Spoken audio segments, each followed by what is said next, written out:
Off to the right he heard it, and his ears, expert in such matters, could not be mistaken.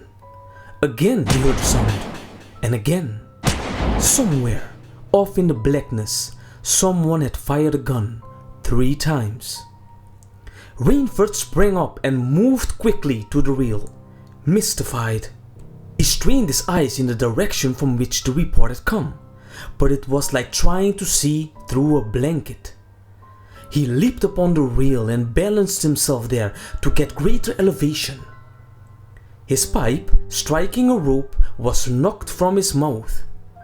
He lunged for it. A short hoarse cry came from his lips as he realized he had reached too far and had lost his balance. The cry was pinched off short as the blood-warm waters of the Caribbean Sea closed over his head. He struggled up to the surface and tried to cry out, but the wash from the speeding yacht slapped him in the face, and the salt water in his open mouth made him gag and strangle. Desperately, he struck out with strong strokes after the receding lights of the yacht, but he stopped before he had swum 50 feet. A certain cool-headedness had come to him. It was not the first time he had been in a tight place. There was a chance that the cries could be heard by someone aboard a yacht, but that chance was slender and grew more slender as the yacht raced on. He wrestled himself out of his clothes and shouted with all his power. The lights of the yacht became faint and ever-vanishing fireflies. Then they were blotted out entirely by the night. Rainford remembered the shots. They had come from the right, and doggedly he swam in that direction, swimming with slow, deliberate strokes, conserving his strength. For a seemingly endless time he fought the sea.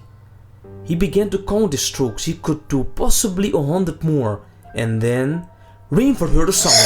It came from the darkness. A high screaming sound, the sound of an animal in an extremity of anguish and terror. He did not recognize the animal that made the sound. He did not try to. With fresh vitality he swam towards the sound. He heard it again. Then it was cut short by another noise, crisp staccato. "Pistol shot!" muttered Rainford, swimming on. 10 minutes of determined effort brought another sound to his ears, the most welcome he had ever heard, the muttering and growling of the sea breaking on a rocky shore. He was almost on the rocks before he saw them. On a nightless calm he would have been shattered against them.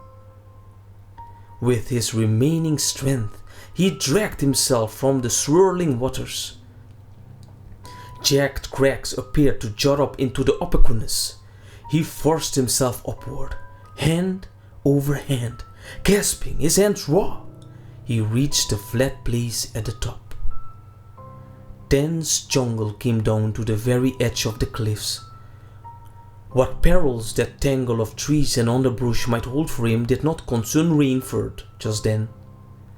All he knew was that he was safe from his enemy, the sea, and that utter weariness was on him.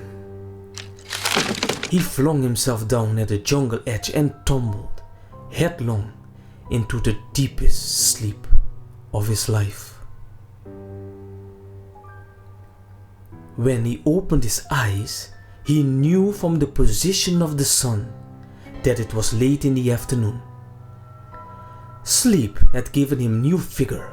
A sharp hunger was picking at him. He looked about him almost cheerfully. Where there are pistol shots, there are men. Where there are men, there is food, he thought. But what kind of men, he wondered, in a so forbidding place? An unbroken front of snarled and ragged jungle fringed the shore. He saw no sign of a trail through the closely knit web of weeds and trees. It was easier to go along the shore, and Rainford floundered along by the water. Not far from where he landed, he stopped. Some wounded thing, by the evidence a large animal, had thrashed about in the underbrush. The jungle weeds were crushed down, and the moss was lacerated. One patch of weeds was stained crimson. A small glittering object not far caught Rainford's eye, and he picked it up. It was an empty cartridge. "A 22, he remarked. "That's odd. It must have been a fairly large animal too.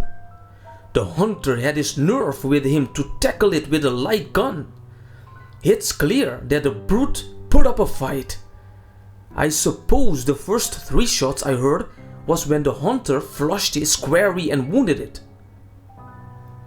The last shot was when he trailed it here and finished it."